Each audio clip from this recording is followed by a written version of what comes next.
अस्सलाम वालेकुम बच्चों। आज 21 जून है और 2015 से 21 जून को इंटरनेशनल डे ऑफ योगा के तौर पर मनाया जाता है। शुमाली निफ्स कुर्रे में 21 जून साल का सबसे बड़ा दिन होता है। दुनिया के कई मुल्कों में इस दिन की ख़ास अहमियत है। योगा भारतीय मज़हब, लोकगीतों और मुल्की अदब के साथ बहुत मज़बूती से जुड़ा हुआ है। योगा एक बहुत कदीम फ़न है।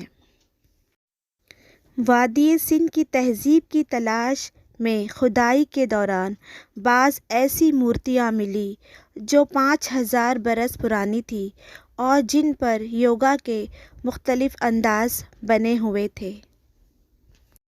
दुनिया के कदीम मज़ाहिब में योगा को इबादत का दर्जा हासिल है, मगर हालिया बरसों में साइंसी तहकीक से ये मालूम हुआ कि जिस्मानी और नफ्सियाती वर्जिश का ये तरीका इंसानी सेहत पर खुशगवार असरात मुरत्तिब करता है।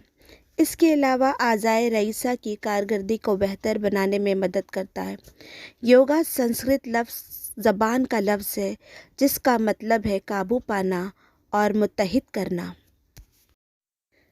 अपनी कई खुसूसियात की बिना पर योगा दुनिया भर में मकबूलियत हासिल कर रहा है।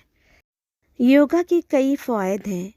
ये चेहरे और जिल्द के टिश्यूज़ तक खुराक पहुंचाता है, खून को साफ़ करके जिस्मानी सलाहियतों में इजाफ़ा करता है, अच्छी और पुरसुकून नींद का सबब बनता है, बढ़ती उम्र के नताइज को हद्दुल इम्कान कम करके आपको इन मसाइल से महफूज रखता है, दौरान खून को बेहतर बनाता है, ज़हनी परेशानियों पर काबू पाने में मअवनियत करता है, आपकी हड्डियों को मजबूत करता है, आपकी ज़हनी सलाहियतों को निखारता है, निज़ाम हज़म को दुरुस्त रखता है, कब्ज़ और दूसरी पेट की बीमारियों को दूर करता है, थकन से निजात दिलाकर तवन्नाई बहाल करता है।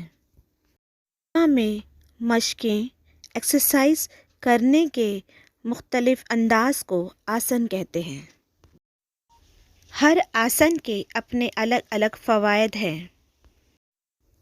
बच्चों, हमारा दीन इस्लाम नमाज को बहुत अहमियत देता है क्योंकि नमाज इस्लाम का दूसरा रुकन है और दीन इस्लाम की इमारत जिन 5 सुतूनों पर कायम है, नमाज उनमें शामिल है। इसी वजह से हर मुसलमान पर दिन में 5 नमाज़ें फ़र्ज़ है जिसका बेहद सवाब और अजर है। इससे बढ़कर तो कोई फ़ायदा नहीं हो सकता, लेकिन नमाज के चंद साइंसी फ़वाइद हैं।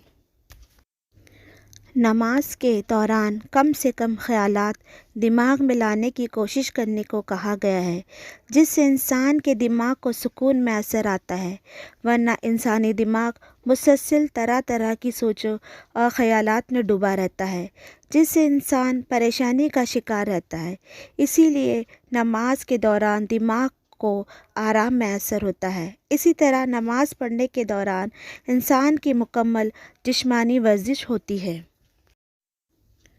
नमाज शुरू करने के लिए हाथ उठाने से लेकर सलाम फेरने तक जिस्म के हर हिस्से की अलहदा अलहदा वर्जिश हो जाती है।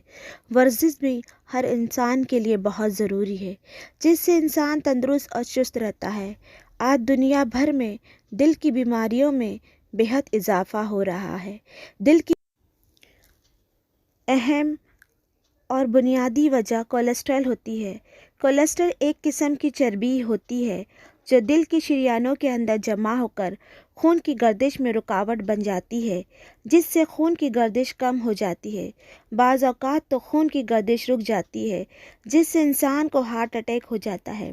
खाना खाने के बाद जिस्म में कोलेस्ट्रॉल का लेवल बढ़ जाता है और इसको कम करने का वाहिद तरीका ये है कि इसको जमने से पहले तहलील कर दिया जाए।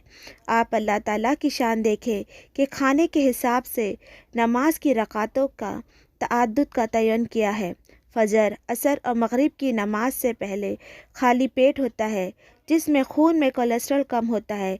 اس لیے نماز کی رکعت بھی کم ہے، جبکہ ظہر اور عشاء کی رکعتیں زیادہ رکھی گئی ہیں، کیونکہ ان اوقات میں کھانے کی وجہ سے کولیسٹرول لیول بڑھ جاتا ہے، اور نماز کا عمل کولیسٹرول میں تحلیل ہونے میں کافی مدد دیتا ہے۔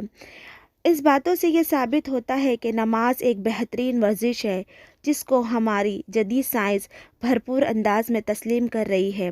نماز اور نماز سے پہلے کے وضو کا مناسب اہتمام کرنے سے انسانی جسم اور ذہنی صحت بھی اچھی رہتی ہے۔